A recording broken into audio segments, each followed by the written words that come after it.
Now that we have seen the original meaning of the flood of deliverance, we should turn to Moses' record of the sons of Noah in Genesis chapter 9 verse 18 through chapter 10 verse 32. Why did Moses include this material in his primeval history? What was his purpose in bringing these matters to Israel's attention?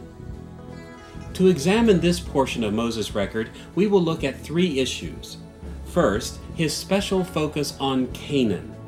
Second, the theme of conflict. And third, the implication of these motifs for Israel.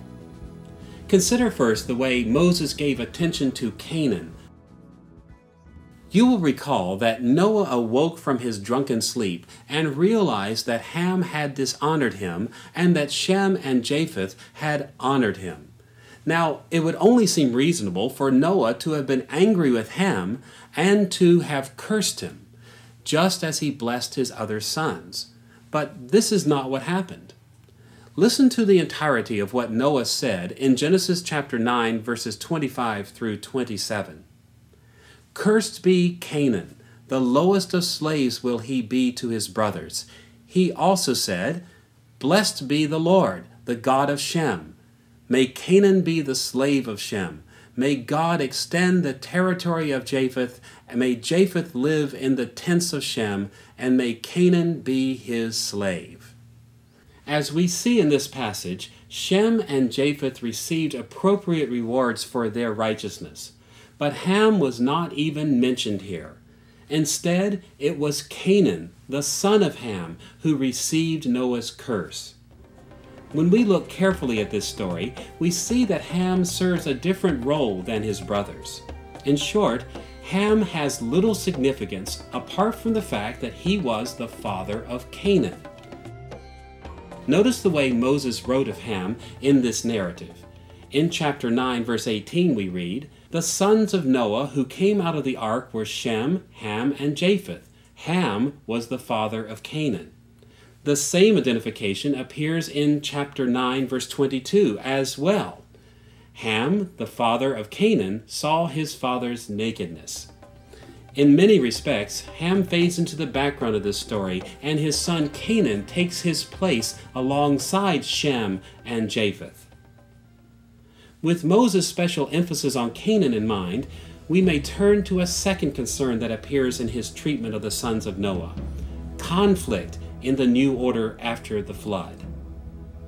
The theme of conflict plays a major role in Moses' attention to Noah's sons.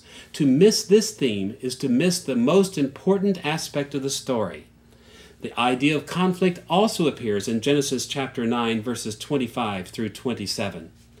Cursed be Canaan, the lowest of slaves will he be to his brothers. He also said, Blessed be the Lord, the God of Shem. May Canaan be the slave of Shem. May God extend the territory of Japheth. May Japheth live in the tents of Shem, and may Canaan be his slave. Notice how Moses stressed the certainty of conflict by repeating Canaan's curse 3 times in this passage. In verse 25, he pronounced the curse that Canaan would be the lowest of slaves, or the lowest kind of slave imaginable. In verse 26, Noah predicted that Canaan would be the slave of Shem. And in verse 27, Moses added that Canaan would become Japheth's slave as well. Through this repetition, Moses stressed the fact that Canaan would certainly be conquered by his brothers. Beyond this, it's important to note that these verses portray Shem as the principal victor over Canaan. In verse 27, the words, May Japheth live in the tents of Shem, and may Canaan be his slave, may be better translated, May Japheth live in the tents of Shem, so that Canaan may be his slave. Noah's idea seems to be that Canaan will become subservient to Japheth only to the extent that Japheth joined forces with Shem. In effect, Moses believed that Shem was to take the lead in subjugating Canaan. So we see in this passage that Moses established an important feature of the new order after the flood, which could hardly have been expected. He understood that the future of humanity would entail a dramatic conflict in which the descendants of Shem would subjugate the descendants of Canaan. In light of Moses' attention to Canaan and the theme of conflict, we're able to see the original implications of Noah's sons for ancient Israel. Why did Moses include these events in his record of the new order after the flood?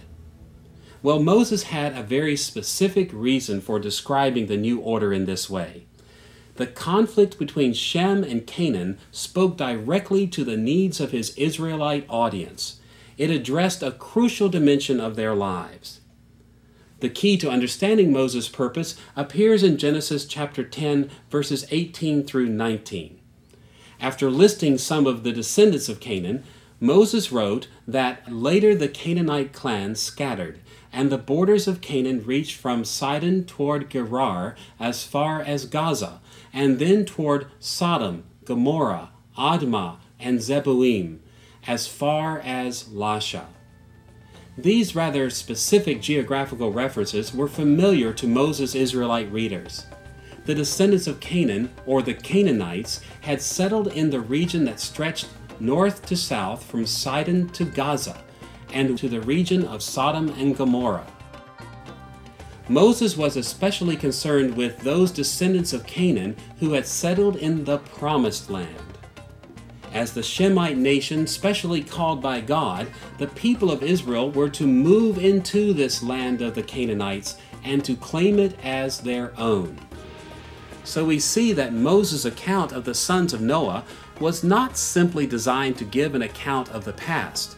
It was designed to give a background to Moses' call to Israel to move forward into the conquest, just as God had ordained in the primeval history. As a result, the Israelites who resisted Moses' call to take the land of Canaan were not simply resisting Moses. They were actually resisting the plan of God, the order that God had established for the world after the flood.